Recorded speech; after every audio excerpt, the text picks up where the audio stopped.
A few years back, I came home from work one evening in a bit of a hurry. My wife and I were due to go out, so I parked the car in the driveway and rushed inside to get washed up and dressed.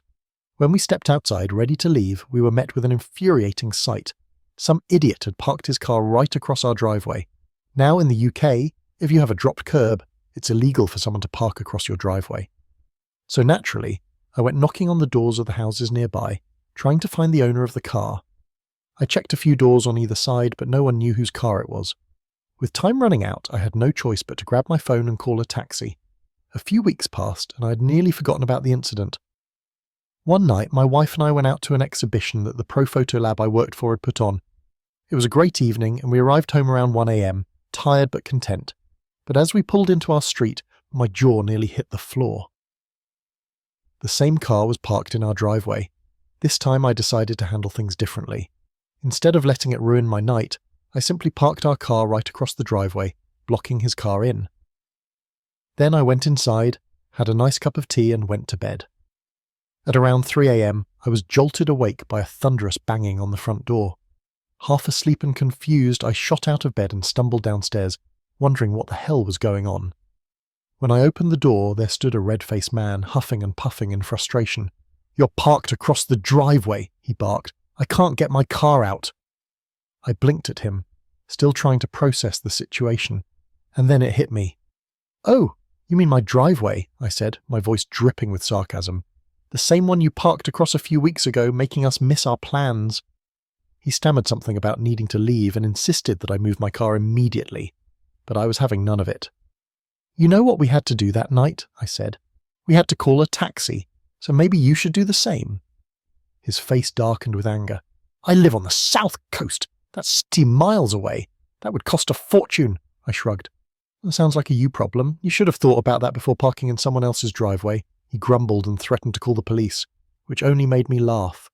"Go ahead," I said, crossing my arms. Back in those days, mobile phones weren't common, and he quickly realized his mistake. He hesitated before demanding to use my house phone. I scoffed. "Absolutely not. There's a phone box down by the pub. Feel free to use that. It's just a 10-minute walk away." With that, I shut the door and went back to bed. About half an hour later, the doorbell rang again. I groaned and dragged myself out of bed, already knowing who it was. When I opened the door, there he was, this time with 2 police officers standing beside him. He had actually called the cops. One of the officers turned to me and said, "Sir, would you mind moving your car so this gentleman can leave?" I put on my most innocent face. "Oh, I'd love to. But since he came banging on my door at 3 a.m, I needed a drink to calm my nerves. I've had a couple, you see. Wouldn't want to drink and drive." One of the officers smirked. He could clearly smell the alcohol on me. "Well, would you allow him to move your car for you?" he asked. I shook my head. "Absolutely not. I don't trust him to drive it." The officers exchanged glances before turning to the man and informing him that he'd have to find his own way home. Furious but powerless, he stomped off to find a taxi. That was satisfying, but I wasn't done yet. The next day, I put up signs on posts in front of my driveway, clearly stating, "Private driveway. Anyone parking here will be charged a £50 removal fee per day or part thereof." Back in those days, £50 was a significant amount of money. Fast forward about 6 weeks.